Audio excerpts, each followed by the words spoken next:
맞아. 그리고 그 아까 화학회한테 얘기했었는데 우리 원래 2월부터 토요일 하는 거잖아. 그치. 근데 그 2월 8일 날이 토요일이거든? 2월 8일 날이 토요일인 건데 그러니까 우리가 2월 1일 날은 그냥 토요일에 수업하고 2월 8일이 토요일인데 이때만 2월 9일 날 하려고 하거든. 일요일 날 이때만 2월 9일 2월 둘째 주에만 그때 지민이 일정 있나? 없어? 근데 그 전에가 있지. 그러니까 이때 생명을 6시부터 8시에 하면은 지금이 안 돼요? 이때 2월 9일 날 일요일 날 괜찮아? 아 그래? 아 2월 9일 날에만 일요일 날 6시부터 8시 이건 알겠지? 선생님 카톡으로 다시 알려줄 테니까. 근데 좀 늦을 수도 있어요. 갔다 그거 있는 몇 시였어? 4시, 6시 4시였지? 어디지? 근처. 아 근처야? 아 오케이. 어제 선생님 그 다시 남겨줄 테니까는 조금만 생각을 해주면 될 것 같고 다시 해보자. 우리 저번 주에 어디까지 했었냐면은 여기 있었거든?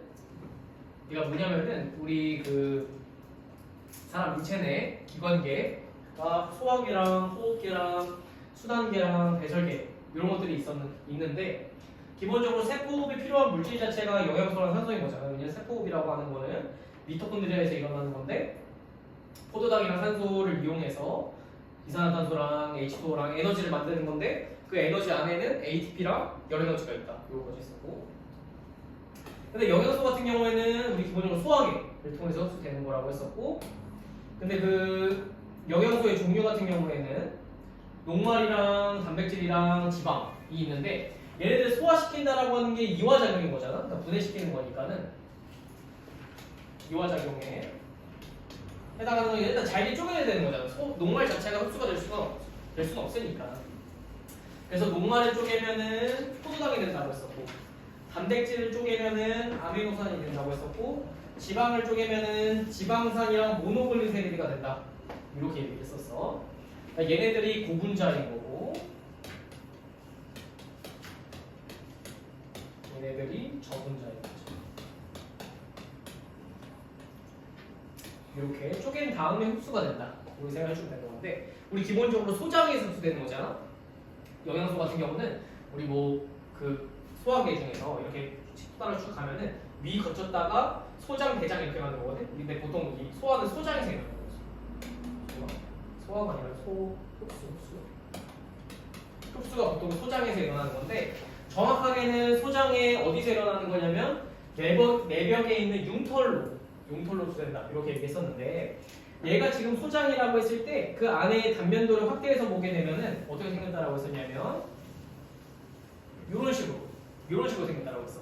그래서 얘를 소장 내벽에 있는 융털이라고 한다고 했었고 근데 그 융털 안에 자세하게 봤더니 뭐가 있냐면은 모세혈관도 있고 암주관이라고 하는 게 있다. 그래서 모세혈관이 있고 암주관이 있는 건데 어떻게 다른 거냐면 모세혈관으로 흡수되는 영양소도 있고 암주관으로 흡수되는 영양소도 있다라고 했었죠.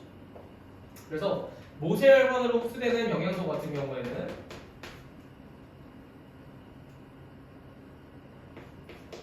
뭐가 있다 했어? 모세혈관으로 기본적으로 수용성 양분이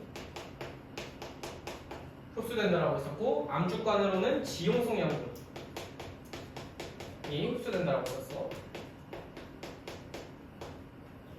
수용성 같은 경우에는 물이랑 친한 거, 지용성은 지방이랑 친한 거를 지용성이라고 한다고 했었지. 그래서 수용성 양분에는 뭐가 해당하는 거냐면 포도당이랑 아미노산 이 수용성 양분에 해당한다고 했었고 지용성 양분 같은 경우에는 지방산이랑 모노글리세리드가 흡수된다.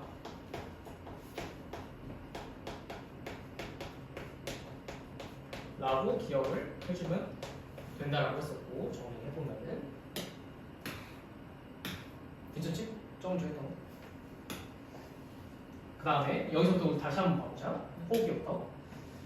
그래서 이제 산소 같은 경우는 어떻게 들어오는 거냐면 기본적으로 이제 호흡기를 통해서 들어오는 건데 그냥 호흡기 같은 경우에 이제 세포호흡에 필요한 산소를 몸속으로 흡수하는 게 필요한 거고 세포호흡 결과 발생한 이산화탄소 같은 경우에는 바깥쪽으로 내보내야 되는 거지. 얘 같은 경우 노폐물에 해당하는 거니까 얘는 몸 밖으로 내보내줘야 되는 거고. 그래서 호흡 운동 같은 경우에는 외부의 공기가 호흡기관 기관지를 통해서 폐로 들어온 다음에 폐에서 기체 교환을 거친다. 이렇게 생각하시면 되는 거고. 그럼 그 폐에서 기체 교환을 어떻게 하는 거냐면은 51쪽으로 가보죠. 51쪽으로 가보면은 여기서부터 가보자. 이제 처음 하는 거니까.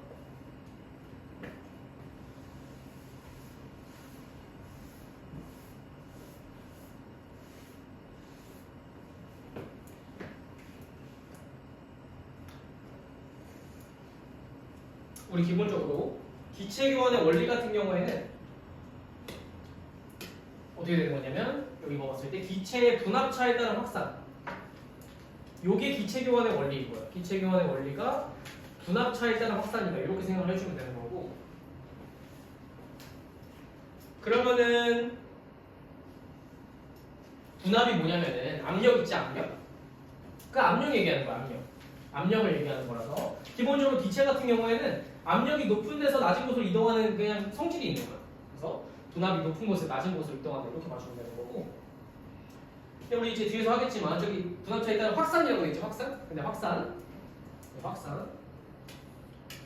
확산이 뭐냐면은 기본적으로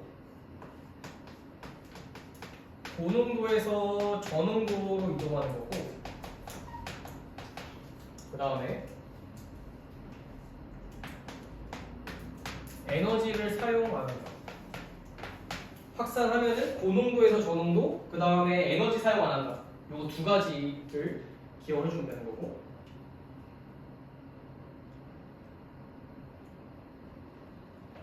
어쨌든 그러니까 확산한다는 게 우리가 뭐 그냥 들어봤을 때 뭐 어디 여기다 뭐 향수를 뿌렸어. 그러면은 저쪽까지 퍼지게 되는 거잖아. 근데 가는데 뭐 에너지를 사용하는 것도 아니고, 그다음에 여기에 향수 농도가 높은 데서 낮은 쪽으로 이동하는 거니까 고농도에서 저농도로 이동한다. 이렇게 마시면 되는 거고. 어쨌든 그 기체의 분합차에 따른 확산의 원리다. 그거를 통해서 산소와 이산화탄소의 기체 교환이 일어나는 건데, 지금 봐봤을 때 산소가 어떻게 들어오는 거냐면, 산소랑 이산화탄소 이동하는 게 기본적으로 산소 같은 경우에는 우리 기관지 폐로 이렇게 들어오는 거잖아. 폐 쪽으로 들어오는 거야. 그 다음에 모세혈관을 통해서, 여기가 지금 모세혈관이거든. 폐를 거쳤다가 모세혈관을 거쳤다가 각각의 조직으로 이동하게 되는 거지. 각각의 조직으로 이동하는 거야. 그럼 조직에서는 뭐를 해? 세포호흡을 할 거잖아. 에너지를 얻기 위해서 ATP를 생산하기 위해서 세포호흡을 하게 되면은 그 결과 CO2가 만들어진단 말이지. CO2. 그럼 이 CO2 같은 경우에는 필요가 없어. 그러다 보니까 바깥쪽으로 내보내야 돼. 그러니까 조직에서 반대로 모세혈관을 거쳐서 폐 쪽으로 갔다가 다시 이제 뭐 입이라든가 코라든가 이쪽으로 나가게 되는 거지. CO2 같은 경우는. 기본적인 흐름이 O2 같은 경우에는 폐로 들어와서 모세혈관 거쳤다가 조직으로 간다. CO2 같은 경우에는 조직에서 세포 결과 만들어지게 되는 거니까 다시 모세혈관을 거쳤다가 폐포 쪽으로 나가게 된다. 이렇게 생각을 해주면 되는 거고.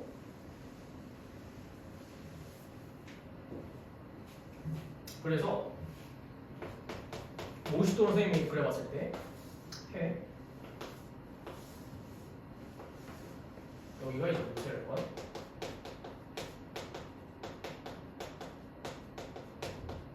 여기를 조직이라고 했을 때 기본적으로 산소 같은 경우에는 폐에서 모세혈관을 거쳤다가 조직 쪽으로 이동하게 되는 거고, CO2 같은 경우에는 조직에서 반대로 폐 쪽으로 이동하게 되는 거니까.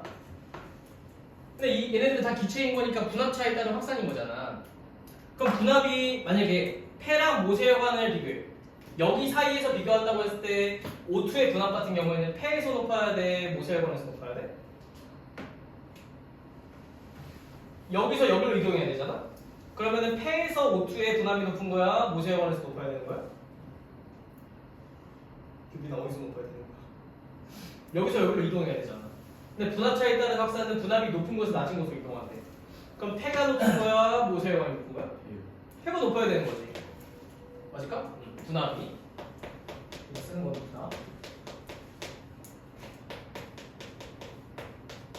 여기서도 마찬가지로 만약에 모세혈관이랑 조직을 비교해 O2의 분압을 그러면 모세혈관에서 조직 쪽으로 이동해야 되는 거니까 분압이 모세혈관에서의 O2의 분압이 더 높겠지?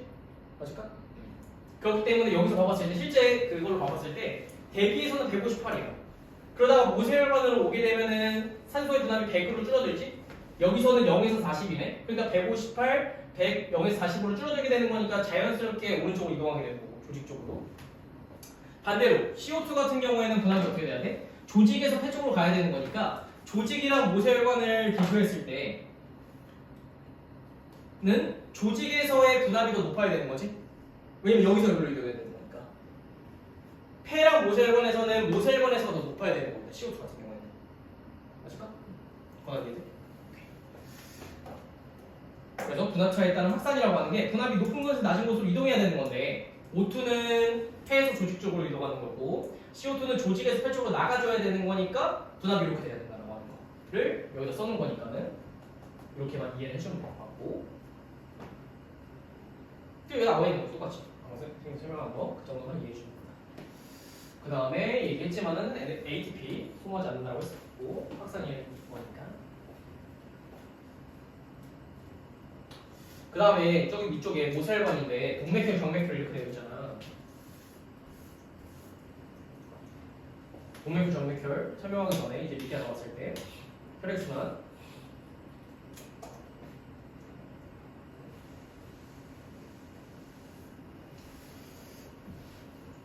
혈액순환 봐봤을 때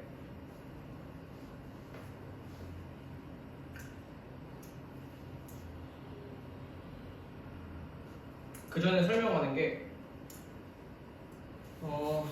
이제 혈액 뭐 어디 위쪽에다가 정리해 줄까? 추가적으로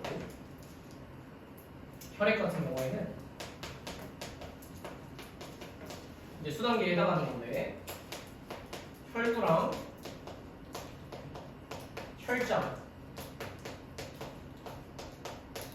이라고 하는 성분으로 되어 있는 거고 혈구라고 하는 거는 뭐냐면은 우리 몸에 그 혈액에 들어있는 세포 성분을 혈구라고 하는 거고 혈장은 액체 성분 이렇게 생각해 주면 되는 건데 그래서 혈구에는 뭐가 들어가냐면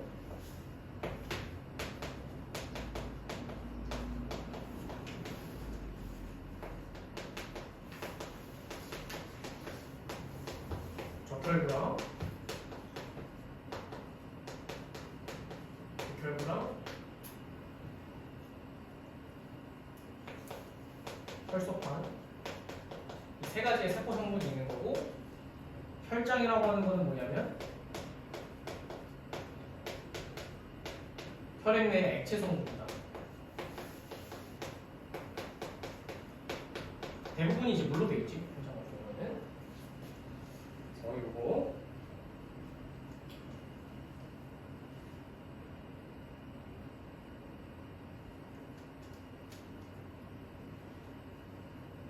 정리를 해주고 그 다음에 참고적으로 이제 적혈구 같은 경우에는 우리 몸에서 어떤 역할을 해주는 거냐면 적혈구 같은 경우에는 산소 운반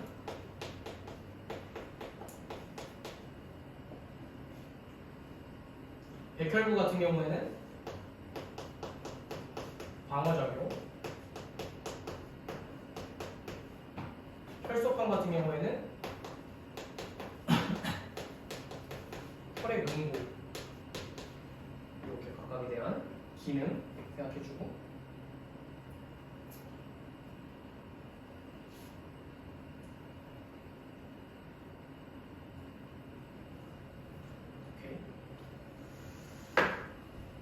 그 다음에 우리 이제 심장을 통해서 가는 이제 우리 온몸에 대한 혈액순환을 보는 건데 그 전에 또 정리를 해야 되는 게 동맥이랑 정맥에 대해서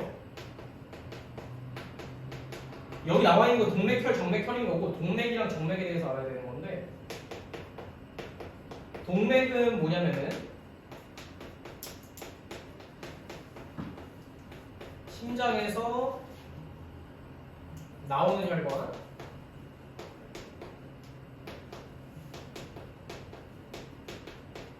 정맥 같은 경우에는 심장으로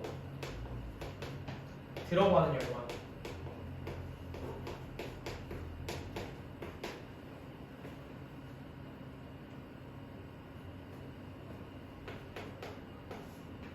정의인 거야. 동맥은 심장에서 나오는 혈관은 그냥 동맥이라고 하는 뭐 대동맥 그렇게 얘기하잖아. 그러니까 심장에서 나오는 동맥을 혈관을 동맥이라고 하는 거고 심장으로 들어가는 혈관을 정맥이라고 한다. 이렇게 생각하시면 되는 거고.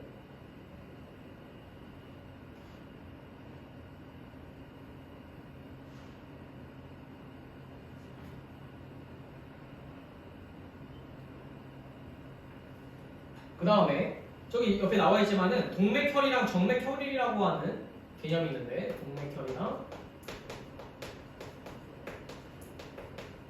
정맥혈. 그러니까 제일 많이 헷갈리는 게 이제 이 부분인 거거든. 동맥이랑 동맥혈이랑은 전혀 다른 개념인 거고 정맥이랑 정맥혈이랑은 전혀 다른 개념인 거야. 그러니까 동맥혈은 뭐냐면은 O2가 많고 CO2가 적은 혈관을 동맥혈이라고 하는 거야. 혈액. O2가 많고 CO2가 적은 혈액을 동맥혈이라고 하는 거고 정맥혈은 O2가 적고 CO2가 많은 혈액을 이제 정맥혈이라고 한다. 이렇게 생각하시면 되는 거고. 근데 이제 직관적으로 알기 위해서 이 정맥혈 같은 경우는 정맥혈이 위에 나와 있을까? 정맥혈 같은 경우는 직관적으로 뭐라고 생각하면 되냐면 더러운 피라고 해요. 더러운 혈액.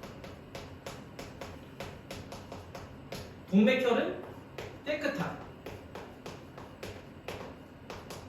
혈액. 깨끗한 혈액에 산소가 많고 더러운 혈액에 CO2가 많은 거야.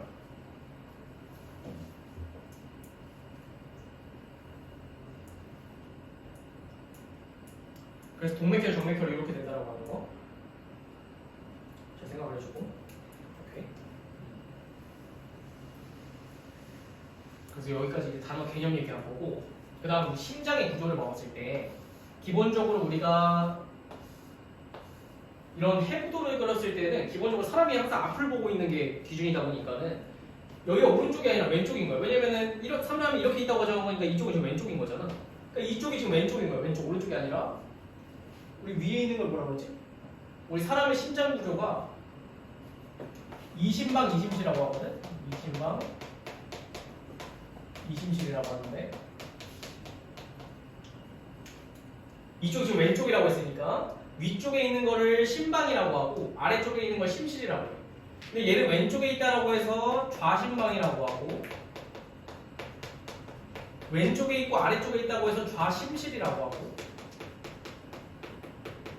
그럼 얘네들은 오른쪽에 있는 거니까 우심방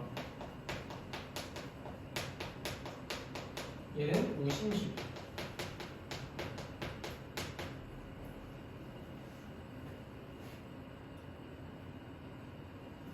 그래서 이제 여기서 나오는 혈관 같은 경우에는 이렇게 나오는 건데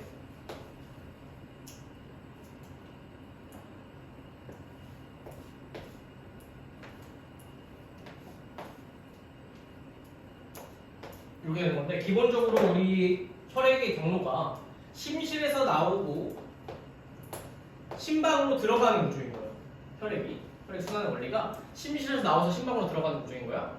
다시 거나 우심실에서 나오는 혈관이 있어. 얘는 동맥이야 정맥이야? 얘는 동맥이라고 해야 돼? 정맥이라고 해야 돼? 동맥 정맥이 뭔데? 이거라고 했잖아. 얘는 심장에서 나와 들어가? 나오는 거지. 나오면 동맥이겠네? 맞아? 얘 같은 경우에는 심실에서 나오는 거니 얘도 동맥이라고 하는 거야. 심방 같은 경우에는 안쪽으로 들어가는 거니까 정맥이라고 하는 거야. 그러니까 위쪽에 있는 건 정맥인 거고 얘네 같은 경우는 동맥에 해당하는 거지. 오케이? 그러니까 얘네들은 동맥.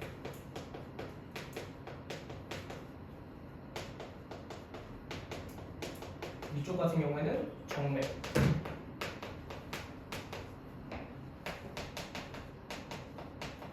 동맥 정맥의 정의를 얘기했었으니까. 근데 기본적으로 우리 루트가 그러니까 순환에 어떤 게 있냐면 폐순환이랑 온몸순환 두 가지가 있는 건데 이 온몸순환은 체순환이라고도 얘기하거든. 한자로 체순환이라고도 얘기하는 건데 우리가 온몸순환부터 먼저 먹었을 때 온몸순환 같은 경우에는 기본적인 루트가 어떻게 되는 거냐면 좌심실에서 나와서 저기 써져 있긴 하죠. 온몸 순환 같은 경우에는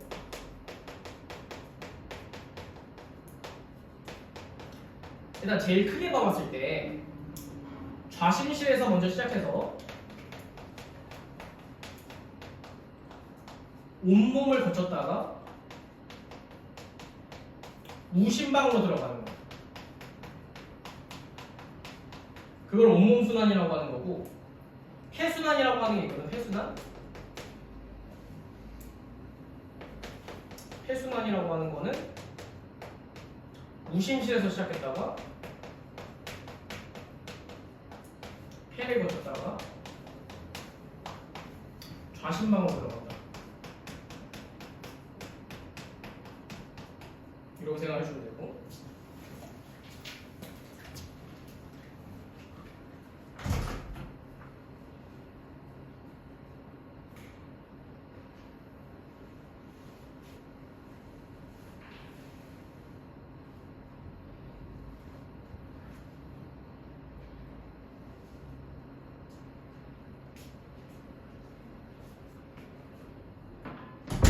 그래서 기본적인 루트가 저렇게 된다고 하는 거. 근데 각각이 나갈 때 지금 좌심실에서 나가려면은 얘는 동맥을 거쳐서 나가는 거고, 그다음 무심방으로 들어가는 거고, 이쪽으로 들어오는 거고, 무심실에서 나가면은 폐로 갔다가 폐를 거쳤다가 이제 좌심방으로 들어오는 건데, 외우기 쉬우려면은 완전히 다 반대가 되거든요. 좌심실이면은 좌는 무로 바뀌고 심실은 심방으로 바뀌고 둘 다 바뀌는 거예요. 무심실이면은 좌심방으로 바뀐다고 하는 거. 여기 생각해 주면 되는 건데, 여기다가도 이제 이름이 있는 게, 우리 여기서 이제 동맥이 두 개가 있잖아. 근데 얘네들도 이제 각각 다 이름이 있는 건데, 생각을 해봤을 때 온몸 순환이랑 폐순환 중에서 온몸을 도는 게 힘들어? 아니면 폐를 도는 게 힘들어? 온몸을 도는 게 당연히 힘들겠지? 그러다 보니까 기본적으로 좌심실이랑 우심실의 힘을 비교했을 때 좌심실이 더 세야 될 거잖아. 맞지? 그렇기 때문에 심장은 다 근육으로 되어 있는데 이 심실벽의 두께가 왜 이렇게 좀 많지? 심실벽의 두께가 기본적으로 좌심실이 더 두꺼운 거예요. 좌심실이 더 힘이 세야 되는 거니까. 왜? 온몸 순환을 온몸으로 피를 보내야 되는 거니까. 무심실에 비해서 근육이 더 두껍다. 이렇게 생각을 해주면 되는 거고.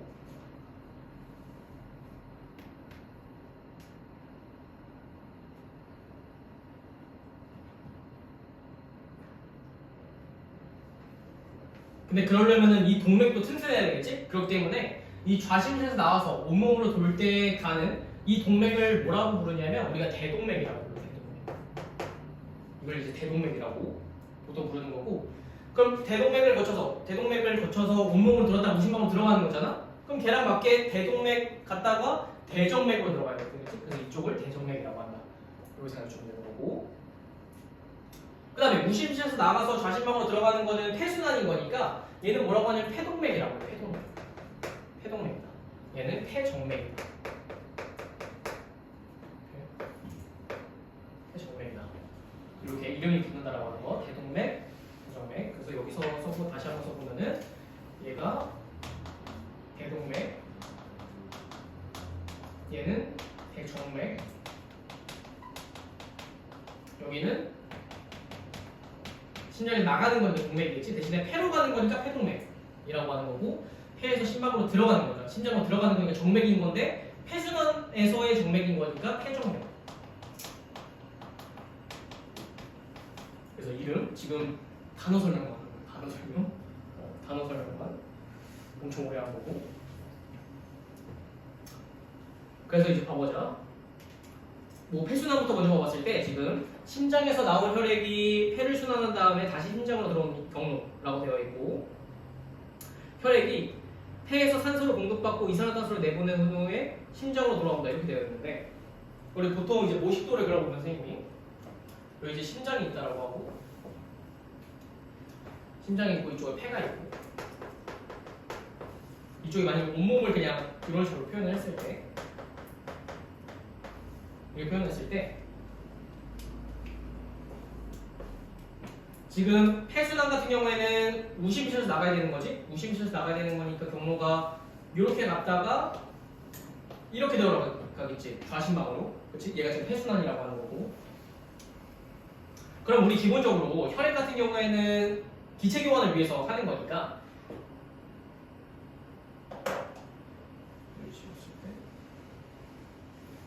우리 산소는 어디로 받는 거야? 폐로 받는 거잖아. 폐에서 산소가 들어오고 CO2는 나간다고 아까 위에서 했었잖아. 그렇지? 그러면은 폐에서 O2는 들어오는 거고 반대로 CO2는 나가는 거야. 맞지? 맞지? 오케이. 다시. 그럼 얘 이름이 폐동맥이라고 해서 다시 한번 써보면은 폐동맥. 좀 복잡해가지고 지금 잘 봐야 되는데 폐정맥이라고 했는데 그럼 잘 생각해봐봐. 잘 생각해봐봐. 폐동맥은 폐로 가기 이전까지의 혈관을 폐동맥이라고 하는 거고 폐정맥은 폐에서 심장으로 들어오는 거를 폐정맥이라고 하는 거잖아. 근데 아까 동맥혈, 정맥혈의 정의는 뭐였어? 동맥혈은 깨끗한 거, 산소가 많고 이산화탄소 적은 거. 정맥혈은 산소가 적고 이산화탄소가 많은 거라고 했었지? 그러면은 폐동맥이랑 폐정맥이랑을 비교했을 때 누가 더 산소가 많은 거야? 폐동맥이랑 폐정맥이랑 비교했을 때? 를 봤을 때 이렇게 쭉 가다가 폐로 도착해야지만 O2를 받고 CO2가 나가는 거지. 맞아? 폐에서 O2가 들어오고 CO2가 나가는 거다 보니까 폐동맥이랑 폐정맥이랑 비교했을 때 누가 더 산소가 많은 거야? 산소만 봤을 때? 누가 더 많은 거야? 폐동맥이랑 폐정맥이랑?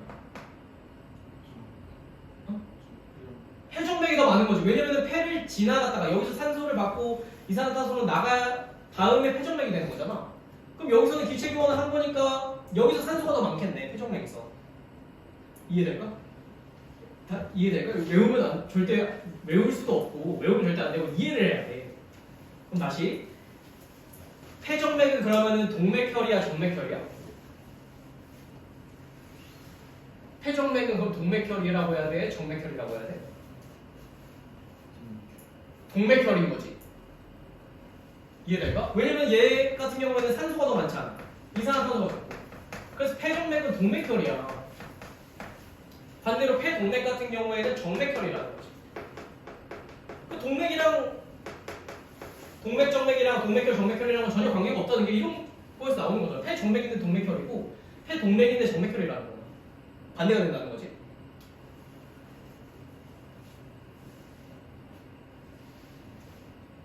그 다음에 온몸순환 먹었을 때 좌심실에서 나간 다음에 온몸을 돈 다음에 그 다음에 우심방으로 들어오는 거잖아. 이렇게 되는 거잖아. 그러면은 혈관 이름 써봤을 때 지금 온몸으로 나가는 거니까 대동맥. 얘는 대정맥이라고 하는 거죠. 그러니까 우리 온몸을 지나면서는 어떻게 돼? 이쪽에 조직이 있는 거니까 조직으로 산소를 주고서 이산화탄소를 받는 거잖아. 왜냐면은 온몸을 돌면서 산소를 줘야지만 걔네들이 세포호흡을 해서 에너지를 만들 거잖아. 그렇지? 그럼 여기서는 폐랑은 반대로 조직한테 O2를 주고 조직한테는 O2를 주고 CO2는 오히려 자기가 가져가야 되는 거지. 노폐물은 바깥쪽 폐로 내보내야 되는 거니까. 그렇지? 폐랑은 반대가 되는 거야. 그럼 다시 대동맥으로 갔다가 여기서 산소는 내뱉고 산소는 조직 쪽으로 주고 CO2는 받아. 그 다음에 다시 대정맥으로 돌아오는 거야. 그럼 대동맥이랑 대정맥 중에서 누가 더 산소가 많은 거야?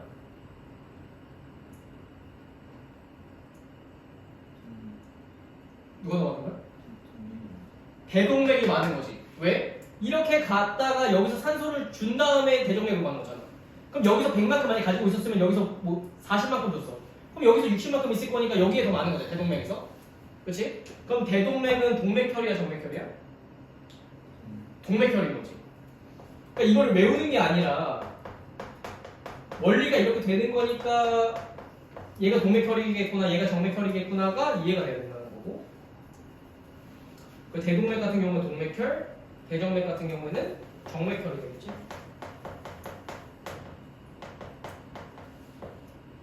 그래서 지금까지 이제 원리를 얘기한 거고, 결국 정리를 해봤을 때 정맥혈 같은 경우에는 뭐가 있냐면 대정맥이랑 폐가 붙으면은 이제 거꾸로 가는 점 생각해주면 돼. 폐가 붙으면은 반대로 폐동맥. 있는 거고 동맥혈 같은 경우에는 대동맥이랑 폐가 붙었으니까 반대로 폐 정맥이 있다. 이렇게 생각하시면 될 것 같아.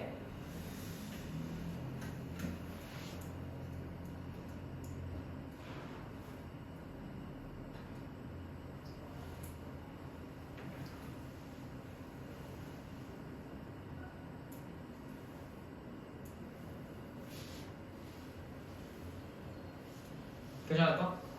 그러면은 만약에 우리 콩파다 있어. 콩파 신장 알잖아? 만약에 뭐 신장이 뭐 여기 있어. 신장이 여기 있어. 신장이 그냥 하나만 그렸거든? 하나만.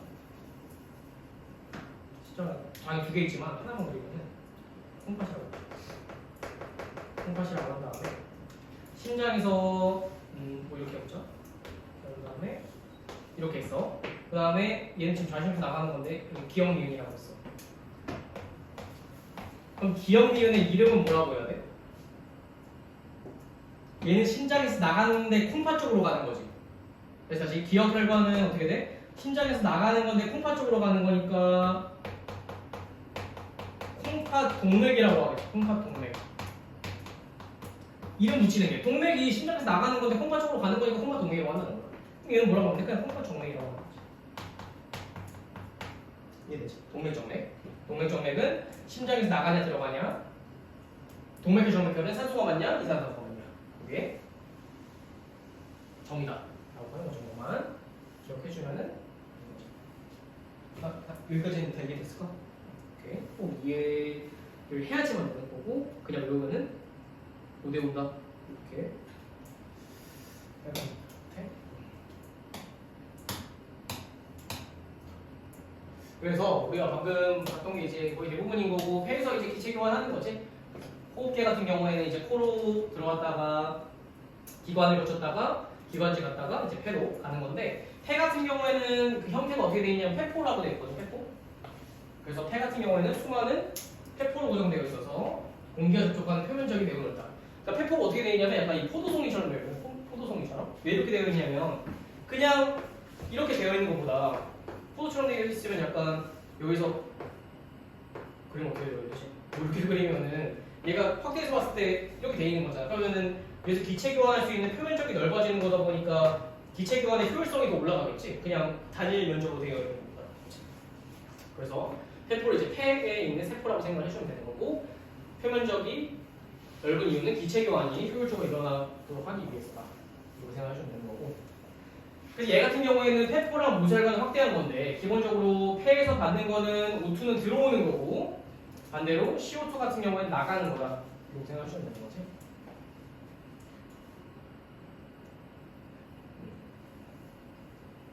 그럼 이렇게 되는 거니까는 이쪽은 다시 심장으로 들어가는 거니까 여기에서는 O2가 많고 반대로 CO2는 적을 테고 이쪽 혈액에서는 O2는 조금 상대적으로 CO2는 많다. 이렇게 호흡계를 정해줄 수 있다.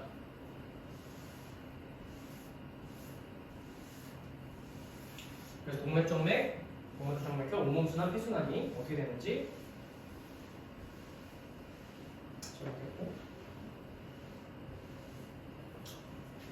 그래서 아까 앞에서 이제 소화계에서 모세혈관이랑 안주가를 통해서 지용성 양분, 수용성 양분 어떻게 이동을 했고 산소 같은 경우에는 호흡계 이러한 이제 원리를 이용해서 이동한다라고 했으니까 얘네들이 이제 조직세포로 이동할 때는 뭐를 이용해서 이동하는 거냐면 순환계를 이용해서 온몸의 조직세포로 이동한다라고 봐주면 되는 거고 그래서 순환계는 소장에서 흡수한 영양소랑 폐에서 흡수한 산소를 혈액에 실어서 온몸의 조직세포로 보관한다.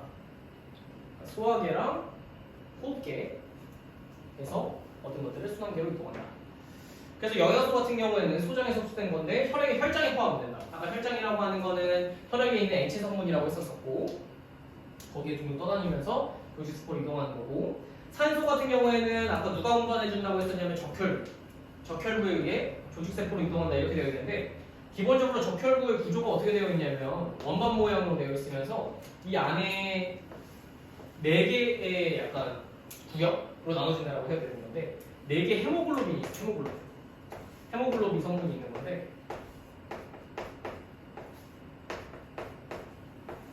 이 헤모글로빈에 산소가 결합하는 거예요. 그렇죠?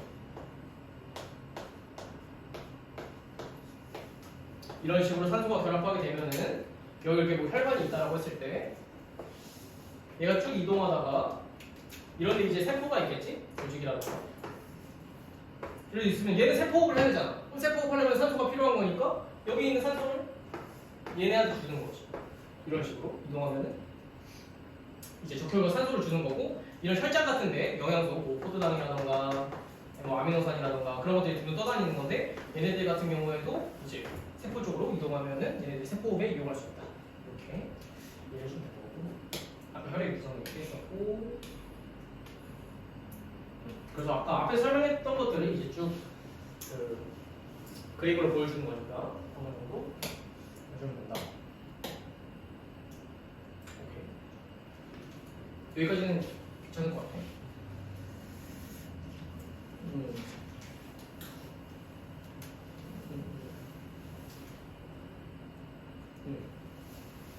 여기까지 괜찮을 것 같고 뒤에 넘어가서 이제 우리 몸에 있는 노폐물을 보는 건데 지금 1번에서 노폐물의 생성 같은 경우에는 기본적으로 우리가 세포호흡을 하게 되면은 아까 CO2 같은 경우에도 노폐물이라고 했었으니까는 걔네들을 이제 바깥쪽으로 내보내줘야 되는 거니까 우리 몸에 쌓이면 안 되는 거잖아. 걔네들 내보내줘야 되는 거니까 걔네들 이제 노폐물이라고 하는 건데 그 노폐물의 종류에 뭐가 있냐면은 이산화탄소랑 물이랑 암모니아 이 세 가지가 있어요. 이산화탄소, 물, 암모니아 이 세 가지가 노폐물에 해당하는 거고 그렇기 때문에 이제 그 전에 알아야 되는 게 우리 영양소에는 뭐가 있다고 했었냐면 탄단지가 있는 거예요. 탄단지, 탄수화물, 지방, 단백질 이 세 가지를 이제 영양소라고 하는 건데 각각의 구성원소를 좀 알아야 돼요. 구성원소. 탄수화물, 지방 같은 경우에는 뭘로 되어 있냐면 탄소랑 수소랑 산소 이 세 가지 원소로 되어 있어. 탄수화물이랑 지방은 탄소, 산소 세 가지로 되어 있고 대신에 단백질 같은 경우에는 뭐가 추가되냐면 질소가 하나 추가돼요. 질소, 단백질 같은 경우에는 구성원소에 질소가 추가적으로 있다라고 하는 거. 근데 그렇기 때문에 달라지는 게 뭐냐면 탄수화물이랑 지방을 분해시키게 되면은 이산화탄소랑 물만 생성되는 건데 단백질 같은 경우에는 이산화탄소랑 물에 더해서 암모니아까지 생겨. 암모니아까지 생긴다라고 하는 거. 왜? 단백질 같은 경우에는 구성원소로 질소가 있기 때문에 이 질소를 배출하는 것 같은 경우에는 암모니아로 배출한다는 거지. 암모니아. 근데 이 암모니아에 대해서 조금 더 봐봤을 때 NH3라고 되어 있고 단백질과 같이 질소를 포함한 영양소가 분해될 때 생성되는 거고 중요한 게 물에 잘 녹고 독성이 있다라고 하는 거.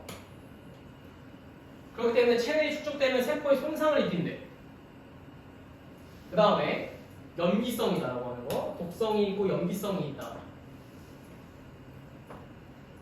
그 다음에 뭐 우리 화학을 아직 안 할 4강은 아직 안 했으니까 우리 기본적으로 산성 염기성이라고 했을 때 얘네들이 나타내는 게 pH라고 있잖아. 그렇지? pH라고 있는데 산성이면은 pH가 낮아지는 거고 염기성이면은 pH가 높아지는 거야. 알겠지? 그래서 보통 만약에 뭐 0부터 14라고 했을 때 7일 때를 이제 중성이라고 얘기하는 건데 이것보다 낮으면은 산성이라고 하는 거고 7보다 높으면은 염기성이라고 얘기하는 거야. 오케이? 괜찮지? 그래서 지금 염기성을 띠기 때문에 암모니아가 생기면은 체내의 pH를 높인다라고 하는 게 그 의미라고 생각해 주면 되는 거고 암모니아 하면은 독성이 있고 염기성을 띈다. 이 두 가지를 기억을 해줘야 되고 근데 암모니아 요소와 같이 질소를 포함한 노폐물을 질소 노폐물이라고 하지. 그러니까 우리 몸속에 있는 노폐물은 질소 노폐물이라고 하는 건데 거기에 암모니아라는 요소가 있대. 근데 요소가 뭐냐면은 요소 밑에다가 적어보면은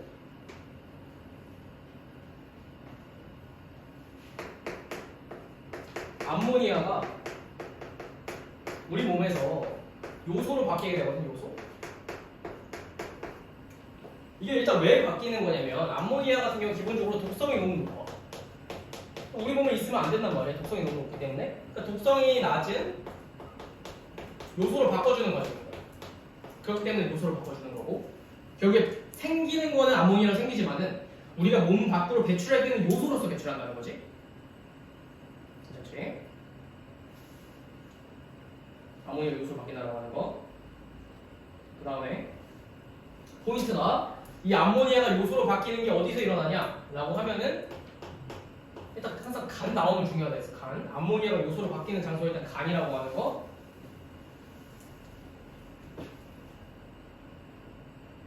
그 다음에 이것까지 몰라도 되지만 알아야 되긴 하는데 암모니아는 그 화학식에 NH3 이렇게 쓰는 건 알잖아. 근데 요소는 몰라도 돼.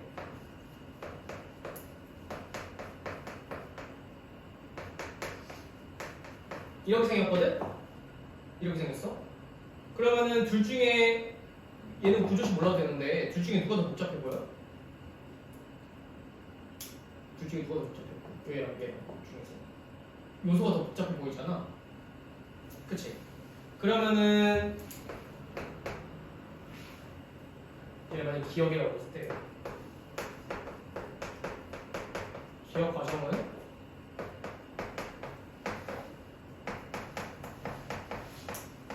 동화작용이다 라고 하면은 맞는 거야 틀린 거야? 지훈아 맞는 거 같아.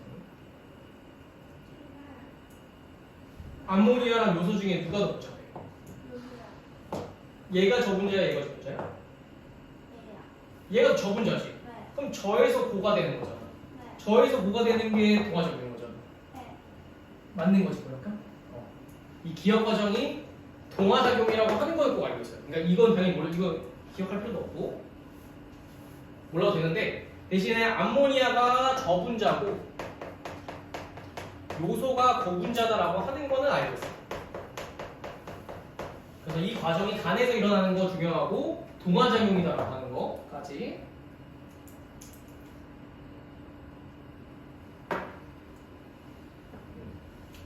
요거까지 알고 있으면 되는 거. 그래서 어쨌든 암모니아가 생긴다라고 하는 거, 단백질을 먹게 되면은 암모니아가 생긴다라고 하는 거. 그럼 이 노폐물 같은 경우는 이제 바깥쪽으로 내보내줘야 되는 거잖아. 그래서 그걸 이제 노폐물의 배설이라고 하는 건데 얘네들은 기본적으로 어떻게 나가게 되는 거냐면 혈액을 통해서 이동하다가 배설계나 호흡기를 이용해요. 배설계나 호흡기를 통해서 몸 밖으로 나간다라고 하는 거. 배설계랑 호흡기를 통해서 나간다.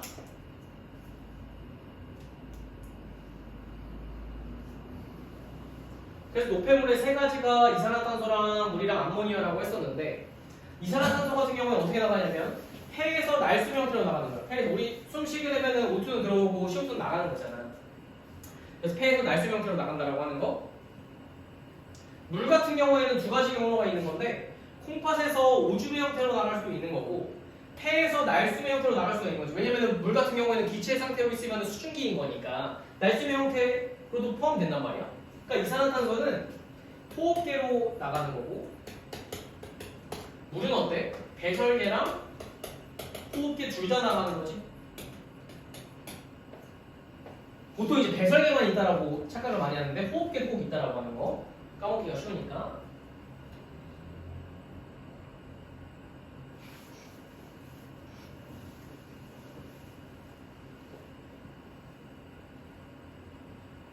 마지막으로 암모니아 같은 경우에는 설명했지만 간에서 요소로 전환되는. 왜 요소로 전환돼? 독성이 더 약한 형태로 전환하기 위해서 요소로 전환된 다음에 콩팥에서 오줌으로 나간다. 배설계로 나간다.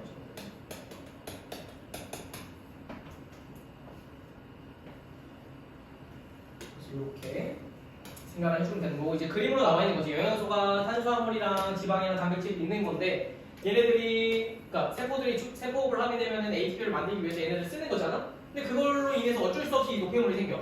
노폐물의 종류가 이산화탄소랑 물이랑 암모니아 세 가지가 있는 건데 기본적으로 탄수화물이랑 지방 같은 경우에는 구성원소가 탄소, 수소, 산소만 있기 때문에 이산화탄소랑 물만 생겨. 그래서 단백질은 질소도 포함하기 때문에 암모니아까지 생기는 거야. 그렇지? 그럼 이산화탄소 같은 경우에는 어떻게 배출되는 거냐면 호흡계로 가서 날숨 형태로 배출되는 거고 물 같은 경우에는 두 가지 경로인 거지. 날숨의 형태로 나갈 수도 있고 오줌의 형태로 나갈 수도 있고 암모니아 같은 경우에는 간에서 독성이 약한 요소로 전환된 다음에 오줌의 형태로 나간다. 이렇게만 정리를 해주면은 된다.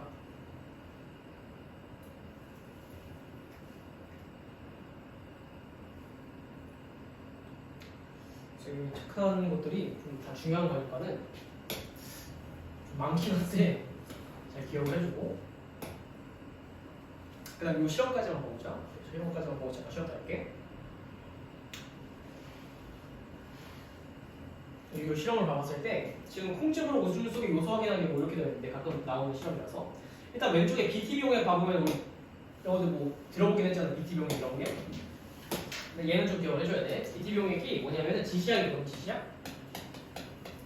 지시약이라고 하는 거는 우리가 실험을 여기에 어떤 물질이 들어있는지 우리 눈에 안 보이는 거니까 대신에 지시약을 넣어서 이 실험이 잘 진행되는지를 확인하는 거야. 근데 이 BT 비용액은 어떻게 바뀌는 거냐면 산성에서는 노란색, 중성에서는 초록색, 염기성에서는 파란색인 거예요. 그러니까 노초파 형태로 바뀌거든.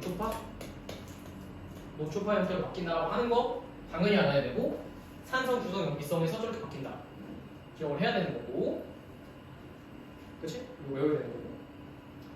그 다음에 유레이즈라고 하는 물질이 있거든. 이 유레이즈가 뭐냐면 우리가 영어로 할 때 무슨 에이즈로 끝나면은 얘가 효소 이름이거든. 효소 이름.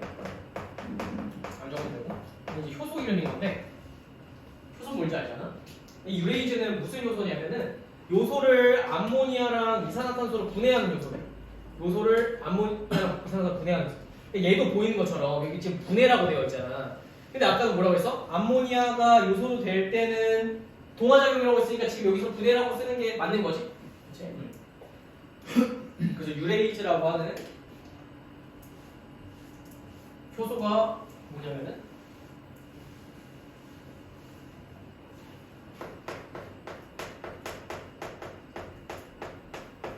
라고 하는 게 요소를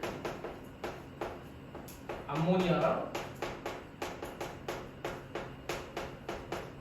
CO2로 분해시켜준다. 이렇게 생각해주면 되고 얘는 당연하게도 이화작용인 거고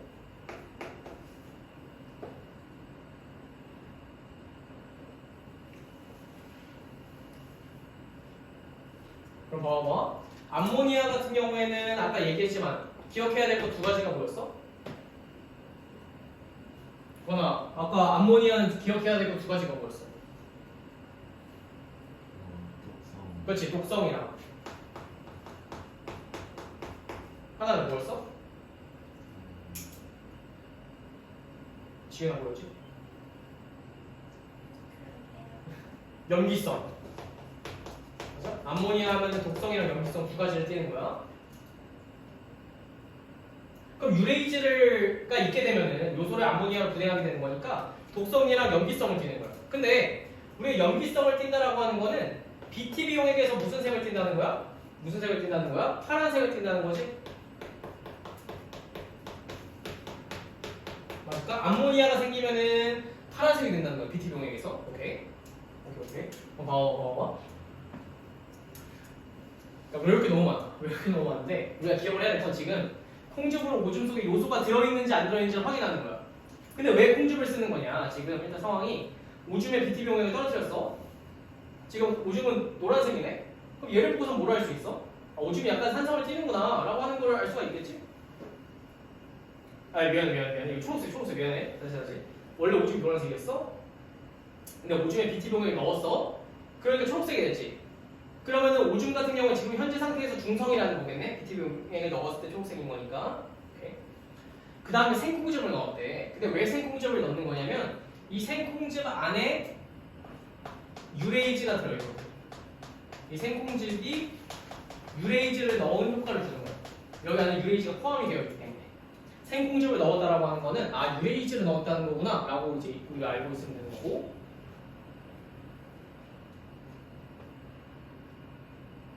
오케이. 그럼 유레이즈를 넣었대. 그랬더니 파란색으로 바뀌었대. 그럼 왜 파란색으로 변하는 거야? 파란색으로 변하는 이유가 뭐야? 얘가 나왔다는 거겠네? 그럼 얘가 나왔다라고 하는 거는 오줌 속에 요소가 있다는 거겠네? 맞을까? 유레이즈가 요소를 암모니아로 바꿔주는 거니까. 그래서 지금 알 수 있는 사실을 봐봤을 때 오줌에 BT 비용액에 넣으면 초록색이 된대. 그러면 우리 BT 비용액이 노초파인 거 아니까 아 그럼 오줌은 기본적으로 중성에 가깝구나 라고 하는 걸 알 수가 있는 거고, 이번에서 BT 비용액을 넣은 오줌에 생콩즙을 추가하면 파란색으로 바뀌었대. 그럼 파란색이라고 하는 게 BT 비용액에서 염기성을 의미하는 거니까 오줌이 아 염기성으로 바뀌었구나 라고 하는 걸 알 수가 있는 거고, 기본적으로 생콩즙 안에 유레이즈가 들어있다라고 하는 건 우리가 암기로 기억을 해야 되는 거고, 근데 그 유레이즈 같은 경우는 요소를 암모니아로 분해시켜주는 거니까 암모니아가 생겨서 용액이 염기성으로 변하겠구나. 왜냐면 암모니아 염기성이라고 우리가 배웠으니까. 그래서 4번에서 결론은 오줌에 생콩즙, 유레이즈를 넣게 되면 염기성으로 변한다는 거를 통해서 뭘 알 수가 있는 거냐면 오줌 속에 요소가 들어있기 때문에 얘를 유레이즈로 변화시켜서 암모니아가 생성됐구나. 그렇다라고 하는 거는 오줌 속에 요소가 들어있구나 라고 하는 거를 우리가 역으로 실험을 통해서 알 수가 있다는 거지. 괜찮지? 그래서 외울 게 조금 많긴 하지만은 차분히 잘 기억을 해주면 좋을 것 같아요. 좀만 쉬었다 하자.